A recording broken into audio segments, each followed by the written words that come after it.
Hello, नमस्कार मित्रांनो. आज आपण या ठिकाणी विज्ञान भाग 1 चा परत पुढचा चॅप्टर आपण या ठिकाणी पाहणार आहोत, ज्याचं नाव आहे केमिकल रिएक्शन अँड इक्वेशन. रासायनिक समीकरण आणि अभिक्रिया. हा जो काही तुमचा चॅप्टर आहे, या चॅप्टरबद्दल आपण या ठिकाणी अभ्यास करणार आहोत. बघा, तर या चॅप्टरच्या अनुसार या ठिकाणी आपण सगळ्या गोष्टी विस्तृत प्रमाणात पाहणार आहोत. म्हणजे मल्टिपल चॉईस क्वेश्चन्सच्या स्वरूपामध्ये आपण या चॅप्टरचा अभ्यास करणार आहोत आणि त्याचबरोबर संपूर्ण धडा जो आहे याचं विश्लेषण आपण या ठिकाणी करणार आहोत. ठीक आहे मित्रांनो, तर लक्षात घ्या, या ठिकाणी प्रत्येक प्रश्न आपल्याला व्यवस्थितरित्या पाहायचा आहे. तर बघूया, आपण कुठलाही वेळ वाया न घालवता या ठिकाणी बघा, प्रत्येक प्रश्नासहित तुम्हाला तुमच्या त्या प्रश्नाच्या मागची जी काही कन्सेप्ट आहे ती कन्सेप्ट सुद्धा तुम्हाला या ठिकाणी एक्सप्लेन करून दिला जाणार आहे. सो त्यामुळे एकदम व्यवस्थितरित्या तुम्हाला या ठिकाणी या सगळ्या गोष्टीचा अभ्यास करायचा आहे. पॉईंट टू पॉईंट या ठिकाणी आपण गोष्टी बघणार आहोत. चला, तर आपण सुरुवात करूया.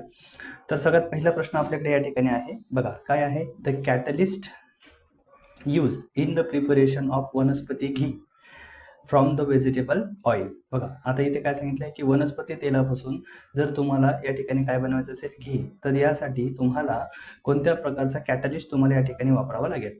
तर लक्षात घ्या, सगळ्यात पहिले आपल्याला या ठिकाणी कन्सेप्ट काय विचारले की कुठल्या प्रकारचा कॅटलिस्ट तुम्हाला वापरावा लागेल.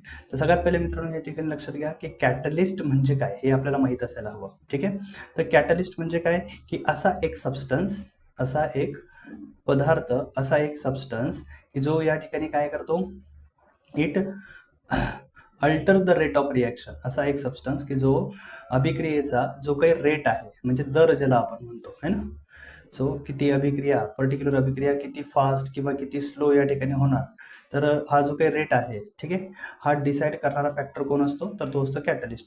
मग या ठिकाणी वनस्पती म्हणजे सॉरी व्हेजिटेबल ऑइल जे काही आहे, ठीक आहे, त्याला वनस्पती घीमध्ये कन्वर्ट करण्यासाठी या ठिकाणी आपल्याला कोणत्या प्रकारचा कॅटलिस्ट वापरावा लागेल. तर या ठिकाणी आपल्याला बघा, तर हायड्रोजन गॅसच्या प्रेझेन्समध्ये होतं, त्यामुळे हा ॲज अ कॅटलिस्ट म्हणून काम नाही करत. मॅग्नेशियम ऑक्साईड पण नाही आहे आपल्याकडं, ऑक्सिजन तर मुळेच नाही. मग आपल्याकडं कोण उरलं, तर आपल्याकडे उरलं ऑप्शन सी. तर निकेल हा ॲज अ कॅटलिस्ट काय केला जातो, या रिॲक्शनमध्ये वापरला जातो. हे तुम्हाला काय करावं लागेल, लक्षात घ्यावं लागेल. ठीक आहे, बघा पुढचा प्रश्न आपल्या समोर आहे. Copper on reaction with dilute nitric acid gives dash dash gas. ठीक आहे, आता या ठिकाणी लक्षात घ्या, कॉपर जेव्हा या ठिकाणी काय होतो, डायल्यूट नायट्रिक ऍसिड सोबत काय होतो, रिॲक्ट होतो, तर तो कोणता गॅस देतो, तर सिंपल या ठिकाणी आहे बघा, तर तो तुम्हाला या ठिकाणी देतो नायट्रिक ऑक्साईड गॅस. कोणता देतो, नायट्रिक ऑक्साईड गॅस या ठिकाणी तुम्हाला मिळतो. त्याचा ऑप्शन आहे डी. ठीक आहे, त्यानंतर बघा लगेचच पुढचा प्रश्न आपण घेऊया. Which of the following, sorry इथे हॅरो राहिले, I am extremely sorry for that. ठीक आहे, बघा, तर काय सांगितलं आपल्याला की which of the following is not a balance chemical equation. Okay, आता यापैकी खालीलपैकी तुम्हाला काही समीकरणं दिलेली आहेत. ठीक आहे, तर या समीकरणापैकी कोणतं असं समीकरण आहे की जे बॅलन्स नाही आहे. ठीक आहे, तर लक्षात घ्या, तुम्ही बॅलन्सिंग केमिकल इक्वेशन, रासायनिक समीकरणाला बॅलन्स कसं करायचं है ना, त्याला बॅलन्स कसं करायचं, हा टॉपिक तुम्ही ऑलरेडी तुमच्या पुस्तकामध्ये शिकलेले आहात. ठीक आहे, या समीकरणाला बॅलन्स कसं करायचं, त्याच्या स्टेप्स कोणत्या असतात, काय असतात है ना, ट्रायल आणि एरर मेथडनुसार तुम्हाला याला बॅलन्स करायचं असतं. डन.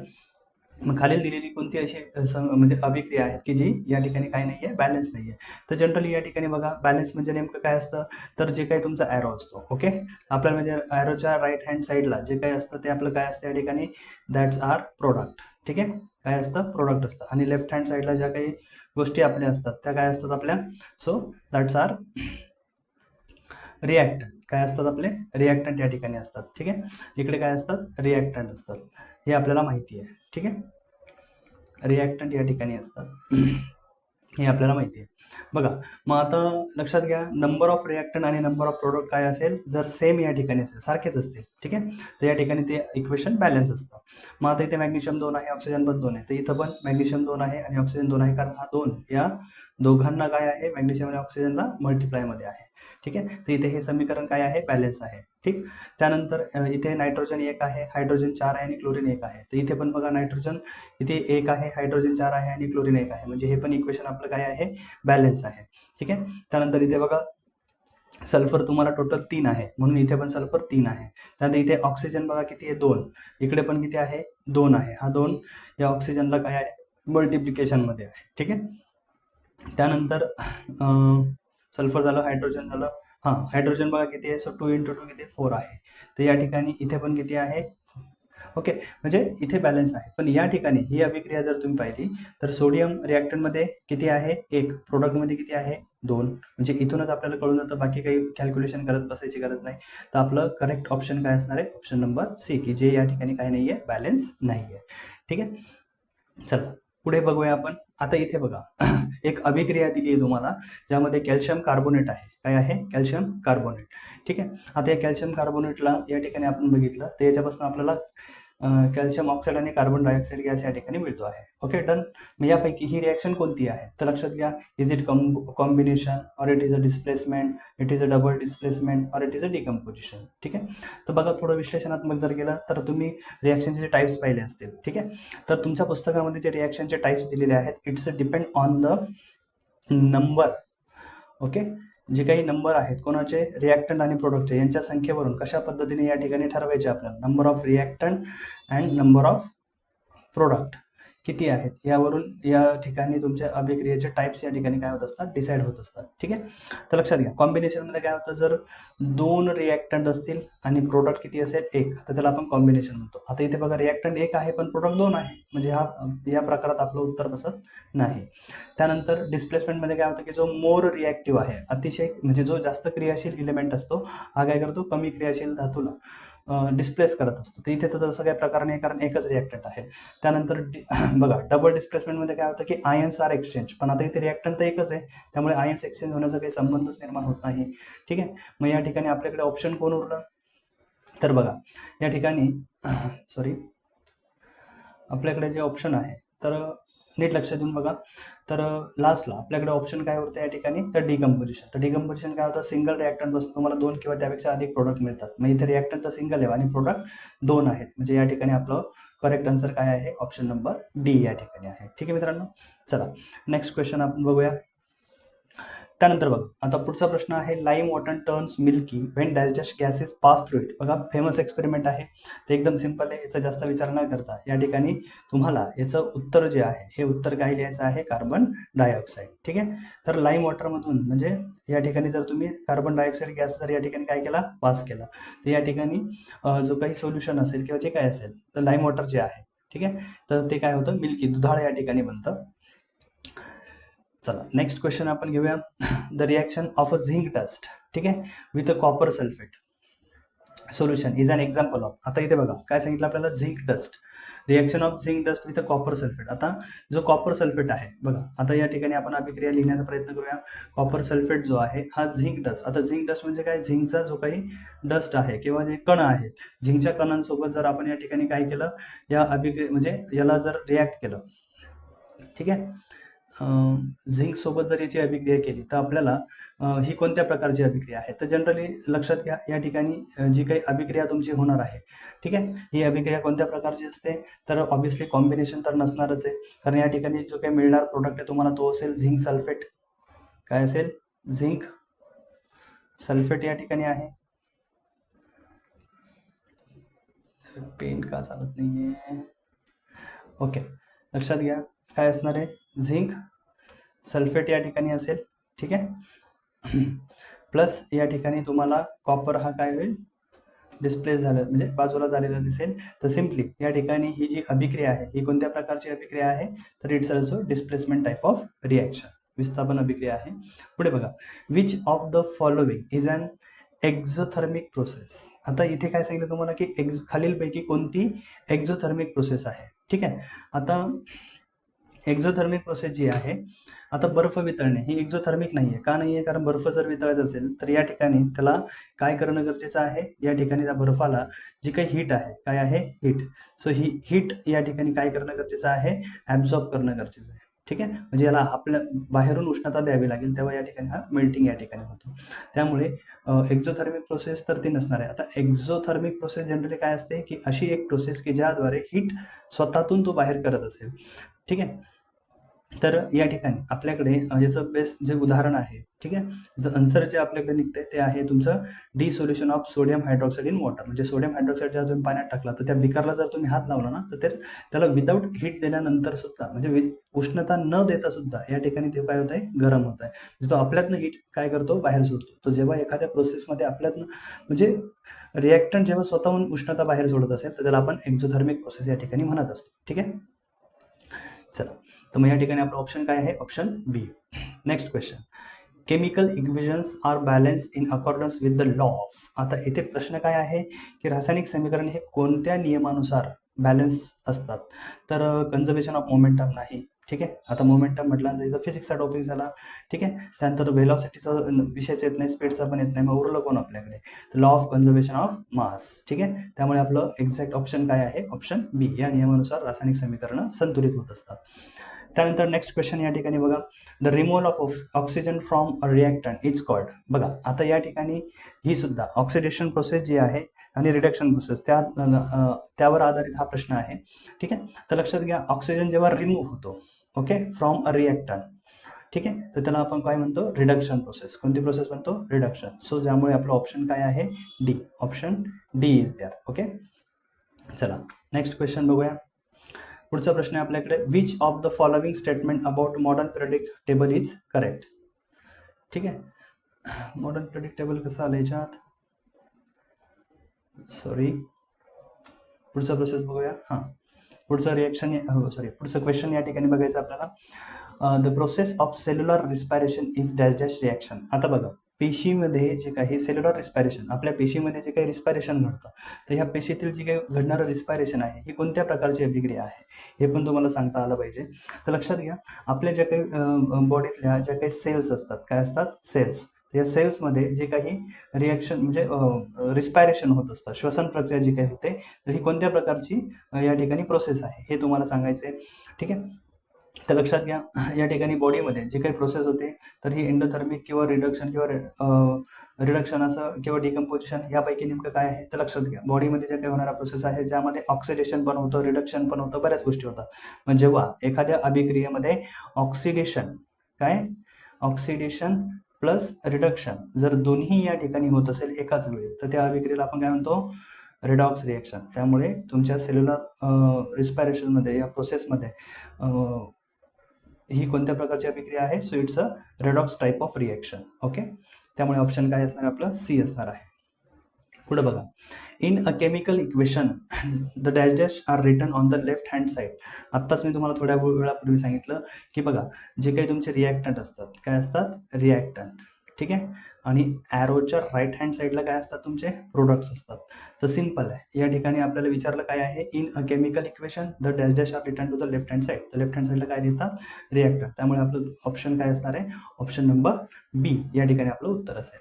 पुढे पहा, द ट्रायंग्युलर साईन. आता हे जे ट्रायंगलचं साईन तुम्हाला या ठिकाणी दिसत आहे, ॲक्च्युली हे ट्रायंगल नाही, हे हिटचं साईन आहे. कशाचं साईन आहे, हिट. सो रासायनिक समीकरण लिहिण्याच्या काही पद्धती आहेत, काही साईन वगैरे तुम्हाला वापरावं लागतात, ते तुम्ही शिकलेलंच आहात. तर हे जे ट्रायंगुलर साईन आहे, written above the arrow indicates dash dash of the reaction. तर त्या रिॲक्शनमधला तो काय इंडिकेशन देतो आपल्याला. ठीक आहे, तर या ठिकाणी प्रोडक्टसाठी तर आपण असं वापरणार नाही, it's not also reactant. Direction of reaction जर दाखवायची आहे तर ट्रायंगल नाही, त्या ठिकाणी आपण ॲरो दाखवतो. काय दाखवतो, arrow. Arrow tells us the direction of the reaction. ठीक, मग या ठिकाणी हा नेमका ट्रायंगल काय शो करतो, तर आपल्याकडे ऑप्शन आहे ऑप्शन डी. ठीक आहे, पुढे पहा. त्यानंतर नेक्स्ट क्वेश्चन आपल्याकडे आहे कार्बन डायऑक्साईड. ठीक आहे, हा लाईम वॉटरला मिल्की करतो, बरोबर आहे, यस. हा कलरलेस गैस पण है, that is also correct. Then it's odourless, ये भी करेक्ट है. ठीक है, तो इसका मतलब क्या है, ऑल ऑफ द अबव. तो हमारा ऑप्शन क्या निकल के आता है, डी. ठीक है, डन. चलो next, in double displacement reaction dash dash happen. म्हणजे आता लक्ष द्या, प्रश्न खूप सोपा आहे की डबल डिस्प्लेसमेंट रिॲक्शनमध्ये काय घडतं. तर आता तुम्हाला माहित असेल सर की डबल डिस्प्लेसमेंट रिॲक्शन नेमकं जनरली कशी रिप्रेझेंट करतो आपण, जनरल रिॲक्शन आहे बघा. सो आता या ठिकाणी हे दोन रिॲक्टंट्स आहेत. ठीक आहे, हे जरा थोडेसे वेगळ्या पद्धतीने लिहायला पाहिजे होते आपण. ठीक आहे, चला सोडा, ए सी आणि बी डी असं लिहूया आपण. तर या ठिकाणी जनरली काय होतं की आयन जे आहेत, काय आहे, आयन. तर हे आयन्स जनरली काय होतात बघा, डी सी आणि ए बी. ओके, जनरली या ठिकाणी काय झालं फक्त की आयन्स आर एक्सचेंज, आयन काय होतात, एक्सचेंज होतात. ठीक आहे, हे लक्षात ठेवा. रेस्टवर राहत नाही किंवा लिबरेट होत नाही किंवा क्रिएट होत नाही, तर ते फक्त काय होतात, एक्सचेंज होतात. एकाची जागा दुसरा घेतो, बस एवढं तुम्हाला लक्षात ठेवायचं आहे. चला नेक्स्ट क्वेश्चन या ठिकाणी आपल्या समोर आहे. In a chemical equation the dash are written on the right hand side. बघा आत्ताच तुम्हाला सांगितलं मी की केमिकल रिएक्शन्समध्ये, रासायनिक समीकरणांमध्ये, रासायनिक अभिक्रियेमध्ये या ठिकाणी रासायनिक समीकरणांमध्येच या ठिकाणी काय केलं जातं की कोणती गोष्ट अशी आहे जी उजव्या बाजूला लिहितात, तर उजव्या बाजूला काय लिहितो आपण, प्रोडक्ट लिहितो. त्यामुळे आपला option A is our correct answer. ठीक आहे, पटकन तुम्ही पण विचार करत जा. चला next question. aqueous solution of zinc sulfate आहे is added to the aqueous solution of barium chloride is the example of dash reaction. एकदम सोपं आहे बघा. आता इथे ना बघा, इथे आयन्स पण दिलेले आहेत. इथे सल्फेटचे आयन्स आहे, इथं क्लोराईडचे आयन्स आहे, है ना, या आयन सोबत. आता ऑब्विसली आणि इथे दोन मेटल आहेत, एक झिंक आहे, एक बेरियम आहे. आता या ठिकाणी काय होणार, हे एक दोघं एकमेकांची जागा घेणार, म्हणजे आयन्स एक्सचेंज होणार. आणि जिथं आयन्स एक्सचेंज होतं, ठीक आहे, ती डिस्प्लेसमेंट आहे. पण कोणती, तर इट्स अ डबल डिस्प्लेसमेंट, कारण तिथे दोन वेळा डिस्प्लेसमेंट होत आहे ना. म्हणून आपलं ऑप्शन काय आहे, option C is our correct answer. Next question. Writing chemical equation in brief by using chemical formula is called as. खूप सोपा प्रश्न आहे बघा. केमिकल चेंज म्हणतो का आपण त्याला, तो केमिकल चेंज होतो, पण त्याला याला या प्रोसेसला केमिकल चेंज म्हणत नाही, किंवा केमिकल सिम्बॉलने ते दाखवतो. ठीक आहे, मग writing chemical equation in brief by using chemical formula, तर त्याला आपण म्हणतो केमिकल इक्वेशन. त्यामुळे आपलं option C is our correct answer. ठीक आहे, चला सेम नेक्स्ट क्वेश्चन. आता इथे काय सांगितलं बघा, चूज इनकरेक्ट आन्सर. म्हणजे इथे काहीतरी अशा 2-3 गोष्टी ज्या आहेत त्या बरोबर दिल्या आहेत आणि एक गोष्ट अशी आहे जी चुकीची आहे. मग ती तुम्हाला या ठिकाणी समजून घ्यायची आहे. ठीक आहे, बघा. Reactants react and form product which shows by arrow place between them. Obviously कोणतंही रासायनिक समीकरण जेव्हा आपण दाखवतो, तर या ठिकाणी रिॲक्टंट्स काय होत असतात, रिॲक्ट होतात आणि त्यांच्याद्वारे काय तयार होतात, प्रोडक्ट. आणि ते आपण कशाने दाखवतो, ॲरोने. रिॲक्टंट जेव्हा वेगवेगळे रिॲक्टंट जेव्हा एकत्र मिक्स होतात किंवा रिॲक्ट होतात, तर ते आणि ते ॲरोने त्यांचा प्रोडक्ट दाखवला जातो. म्हणजे पहिलं स्टेटमेंट जे आपलं हे काय आहे, ट्रू आहे, म्हणजे करेक्ट आहे. काय आहे, करेक्ट आहे, हे चुकीचं नाही आहे. ठीक है, products are return to the right hand side and reactant to the left hand side, ये भी सही है. ठीक है, ये भी आंसर अपना सही है, ये तो इनकरेक्ट हो ही नहीं सकता. Plus sign is always place between two reactant. Obviously जेव्हा आपण या ठिकाणी अभिक्रियेमध्ये दोन किंवा त्यापेक्षा अधिक रिएक्टंट्स दाखवत असतो, तर त्यांच्यामधला संबंध लिंक करण्यासाठी आपण त्यांच्यामध्ये काय करतो, प्लस साइन इंडिकेट करतो. म्हणजे हे पण आपलं आन्सर काय आहे, बरोबर, करेक्ट आहे. Arrow is pointed toward reactants. आता ॲरो जो आहे हा रिएक्टंटकडे असतो, नाही, ॲरो हा ऑलवेज कोणाकडे असतो, प्रोडक्टकडे असतो. ठीक आहे, त्यामुळे कोणतं स्टेटमेंट इनकरेक्ट आहे, तर या ठिकाणी आपलं ऑप्शन डी हे उत्तर निघतं. डन. पुढे बघा. फॉर द रिॲक्शन यापैकी, आता बघा दिलेल्या अभिक्रियेमध्ये खालीलपैकी कोणती गोष्ट ही आपण ॲरोच्या वर किंवा खाली दाखवत नाही. तर लक्षात घ्या, ऑब्विसली आता टेम्परेचर असेल, म्हणजे एखादी अभिक्रिया आहे तिला स्पेसिफिक टेम्परेचर द्यायचं असेल, तर ते टेम्परेचर आपण कुठे दाखवणार, या ॲरोच्या वर किंवा खालीच दाखवणार. त्यानंतर एखादं प्रेशर असेल, स्पेसिफिक प्रेशर द्यायचं असेल, सो ते पण आपण, ही स्पेसिफिक इन्फॉर्मेशन असते जी ॲरोच्या वर खाली दाखवल्या जाते. किंवा कॅटलिस्ट आपण वापरतोय, तर तो सुद्धा तुम्ही ॲरोच्या वर किंवा खाली दाखवू शकता, नथिंग मॅटर अबाउट दॅट. अशी कोणती गोष्ट आहे की जी तुम्ही ॲरोच्या वर किंवा खाली दाखवू शकत नाही, तर ती आहे रिॲक्टंट. ओके, सो यामुळे आपलं ऑप्शन काय आहे, डी या ठिकाणी आपलं उत्तर येत आहे. त्यानंतर पुढे पहा. Burning of coal gives product of this reaction. मग आता जेव्हा तुम्ही कोळसा जाळतात, काय जाळतात, कोळसा या ठिकाणी जातो, तेव्हा ॲज अ प्रोडक्ट म्हणून तुम्हाला काय मिळतं.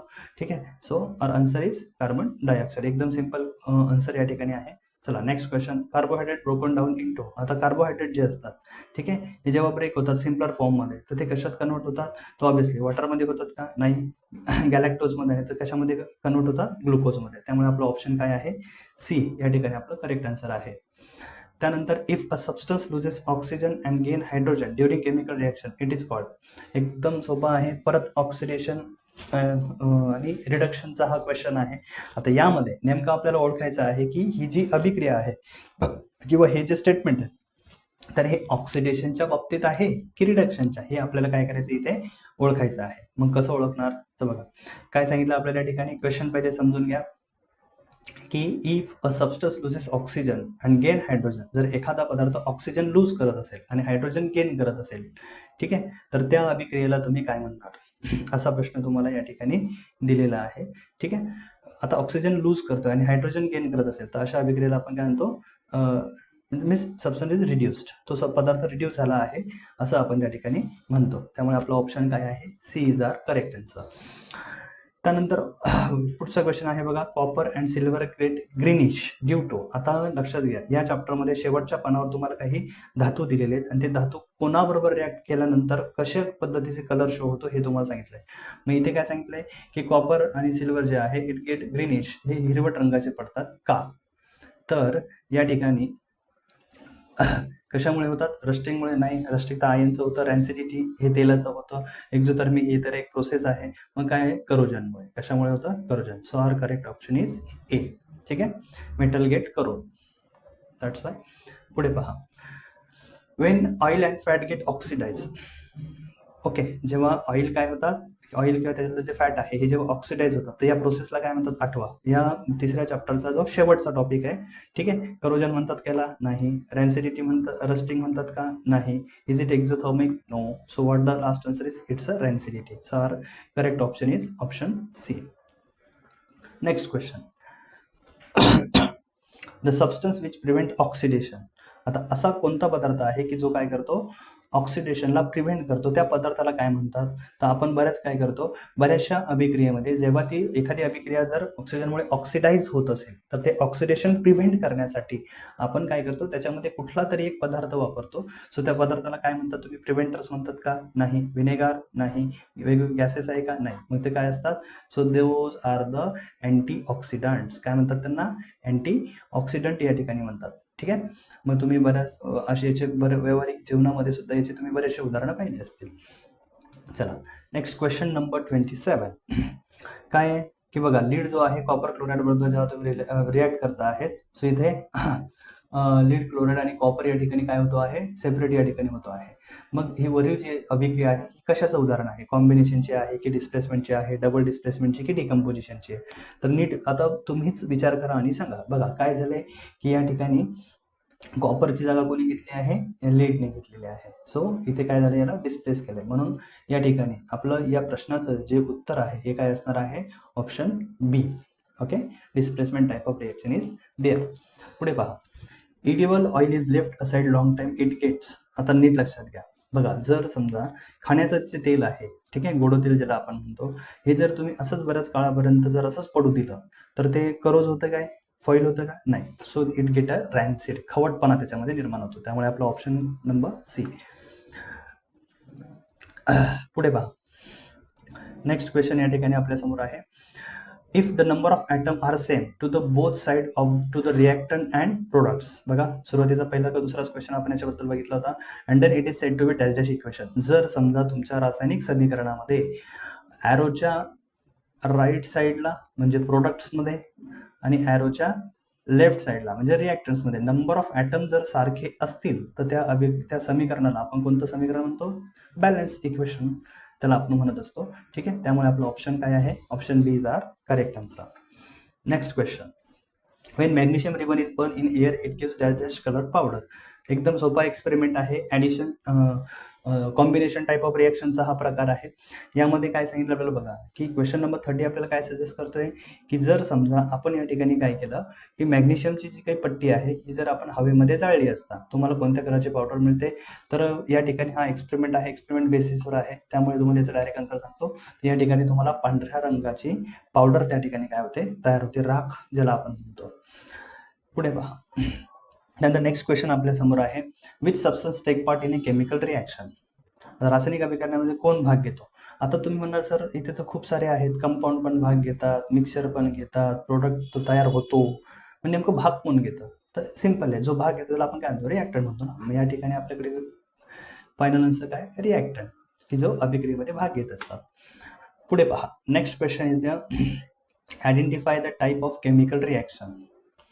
ओके, आता या ठिकाणी कोणत्या प्रकारची ही अभिक्रिया आहे, ही तुम्हाला सांगायची. परत सेम आता इथे बघा काय होतंय, रिॲक्टंट्स टोटल किती आहेत 2. हा एक हायड्रोजन आणि एक क्लोरीन आहे आणि यांच्यापासून मिळणारा प्रोडक्ट किती आहे, एकच आहे. म्हणजे या ठिकाणी ही कोणत्या प्रकारची अभिक्रिया आहे, it's a combination type of reaction. त्यामुळे option A is our correct answer.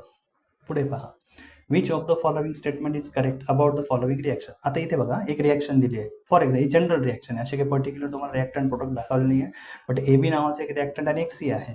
आता यामुळे काय झालंय की ए सी आणि बी हा काय झालाय, सबस्टिट्यूट झालाय, ठीक आहे, डिस्प्लेस झालाय. यासाठी खालील विधान इथे तुम्हाला 4 स्टेटमेंट दिले, यापैकी कोणतं करेक्ट स्टेटमेंट याच्या बाबतीमध्ये आहे, कोणतं बरोबर स्टेटमेंट याच्या बाबतीत आहे हे तुम्हाला इथे विचारलेलं आहे. सो आता बघा इथे काय विचारलंय की B is more reactive than C. आता असं जर असतं ना, ठीक आहे, असं जर असतं तर या ठिकाणी बी हा डिस्प्ले झालाच नसता सगळ्यात पहिले, ठीक ठीक आहे. Then C is a more reactive than B. आता सी हा काय आहे, बी पेक्षा जास्त रिॲक्टिव्ह आहे, म्हणून तर तो त्याला डिस्प्लेस करू शकला ना. सो त्यामुळे हे आपलं काय आहे, करेक्ट आन्सर आहे. आपलं आन्सर तर हेच आहे, पण अजून पुढे व्हेरीफाय जर करायचं तर इथे काय विचारलंय, A and B are inert gases. Inert gases असते तर रिॲक्टिव्ह झालेच नसते. A is a more reactive than C असं जर असतं तर या ठिकाणी त्याला म्हणजे तो वेगळा प्रोडक्ट झाला असता, ठीक आहे. त्यामुळे आपलं करेक्ट ऑप्शन काय आहे, option B is our correct answer. Then which metal can prevent corrosion of tin. आता टीन हा जो धातू आहे, ठीक आहे, त्याला झिंक ब्लेंडे असं पण आपण म्हणतो किंवा टिनिंग प्रोसेसमध्ये तुम्ही पाहिलं असेल तर ज्या ठिकाणी जर तुम्हाला टीनचं प्रिव्हेंट म्हणजे करोड होण्यापासून जर वाचवायचं असेल त्या ठिकाणी आपण कोणता धातू या ठिकाणी वापरतो, so that is a zinc. Which metal is the झिंकचं आपण लेपन त्याच्यावर देतो, ठीक आहे. पुढे पहा next question number 35. When carbon dioxide is pass through the lime water. आता लाईम वॉटरमधून जेव्हा कार्बन डायऑक्साईड पास होतं, याचं मागे पण सेम याच्यावरच प्रश्न आला होता. तर या ठिकाणी कुठलीही वेळ वाया न घालता डायरेक्ट सिंपल या ठिकाणी काय की लाईम वॉटर जे आहे हे काय होतं, दुधाळ बनतं. Lime water turns milky. Simple answer is दिया. Okay, next question. Oxidation is a process which involves. ऑक्सिडेशन ही अशी एक प्रक्रिया आहे की ज्यामध्ये कोणत्या घटना इन्व्हॉल्व्ह होतात, तर बघा ज्यामध्ये ॲडिशन ऑफ हायड्रोजन होतं का, नाही. रिमूव्हल ऑफ ऑक्सिजन तर ऑब्विसली नाही आहे. हायड्रोजन रिमूव्हल ठीक आहे. तर या ठिकाणी ऑक्सिडेशनमध्ये काय होत असतं की ऑक्सिजन या ठिकाणी ॲड होतो, म्हणून आपलं ऑप्शन काय आहे, ए. पुढे बघा त्यानंतर नेक्स्ट क्वेश्चन या ठिकाणी आपल्या समोर आहे. When the silver is expose to air it gets black coating of. आता जेव्हा बघा सिल्वर जो आहे, चांदी जी आहे, चांदी जर वातावरणातल्या म्हणजे हवेसोबत जेव्हा रिॲक्ट झाली तर वातावरणातील जो सल्फर आहे त्याच्यासोबत ती रिॲक्ट होते आणि सिल्वर सल्फाईड या ठिकाणी तयार होतो, जो ब्लॅक कलरचा लेअर फॉर्म करतो, म्हणून चांदी काय पडते, काळी पडते. तर या ठिकाणी आपल्याकडे ऑप्शन काय आहे, ऑप्शन बी या ठिकाणी आपलं करेक्ट आन्सर आहे, ठीक आहे. पुढे, which of the following gases can be use for the storage of an ash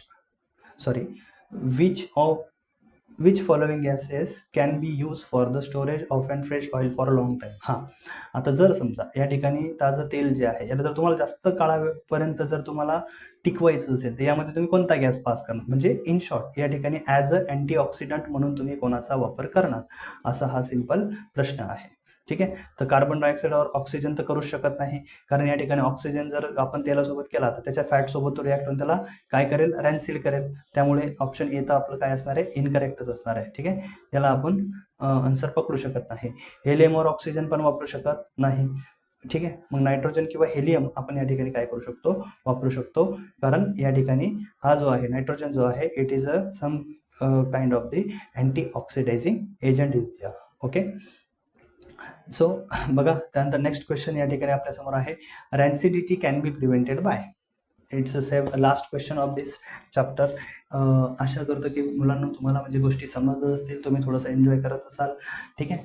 थोडंसं मोनोटोनिक होतं, एकदम धाडधाड आहे, पण आता लक्षात घ्या या ठिकाणी आता बऱ्याचशा चॅनलवर तुम्हाला बघायला मिळतं की खूप सारे चांगलं कंटेंट पण असू शकतं माझ्या चॅनलपेक्षा, नो डाऊट. बट सगळ्यात मोठा फॅक्ट असा आहे की आपल्याकडे वेळ कमी आहे, त्यामुळे या ठिकाणी बरेचसे अजून जवळजवळ 18 चॅप्टर्स कव्हर्स करायचे, तो त्यामुळे थोडंसं फास्ट या ठिकाणी गोष्टी होतील. अपेक्षा करतो की तुम्हाला या ठिकाणी सगळ्या गोष्टी समजत असतील. तुम्ही सगळ्या गोष्टींना व्यवस्थितरित्या या ठिकाणी बघा. जर तुम्हाला अजून काही डाऊट आहे, सो तुम्ही जसं कमेंटमध्ये मेन्शन करू शकता. तुमच्या त्या टॉपिकबद्दल तुमचे डाऊट्स नक्कीच क्लिअर करण्याचा प्रयत्न केला जातील. ठीक आहे. बघा, चला तर लास्ट प्रश्न आपला या ठिकाणी आहे की रॅन्सिडिटी कॅन बी प्रिव्हेंटेड बाय, म्हणजे जर आपल्याला खवटपणा रोखायचा असेल तर आपण काय करू शकतो? तर लक्षात घ्या, ॲडिंग अँटीऑक्सिडंट बरोबर. अँटीऑक्सिडंट आपण या ठिकाणी वापरू शकतो. लाईटपासून त्याला आपण दूर ठेवू शकतो, म्हणजे हे पण करू शकतो. रेफ्रिजरेटरमध्ये ठेवू शकतो. म्हणजे याचा अर्थ या ठिकाणी या सगळ्या गोष्टी केल्या तरी तुम्ही त्या पदार्थाला रॅन्सिड होण्यापासून वाचवू शकता. म्हणजे या ठिकाणी ऑप्शन काय आहे? ऑल ऑफ दिस. ठीक आहे. ओके मित्रांनो, तर लक्षात घ्या, अशा या प्रकारे या संपूर्ण चॅप्टरचा आपण या ठिकाणी मल्टिपल चॉईस क्वेश्चनच्या स्वरूपात या ठिकाणी आपण पूर्णपणे ॲनालिसिस या चॅप्टरचा आपण केलेला आहे. ठीक आहे. अपेक्षा करतो की तुम्हाला या सगळ्या गोष्टी समजल्या असतील. अजून भरपूर असे म्हणजे पूर्ण चॅप्टरवर या ठिकाणी असं ॲनालिसिस तुम्हाला मिळणार आहे. प्लस त्याबरोबर त्याच्या मागची कन्सेप्टसुद्धा तुम्हाला धावत्या आढाव्यात सांगितल्या जाईल. काही प्रॉब्लेम नाही. त्यानुसार पण तुमचे बरेचसे डाऊट्स या ठिकाणी क्लिअर होतील आणि तुम्हाला परीक्षेमध्ये नक्कीच मॅक्सिमम मार्क्स मिळण्यासाठी हेल्प मिळेल. ठीक आहे. तर लवकरच भेटूया पुढच्या व्हिडिओमध्ये. थँक्यू.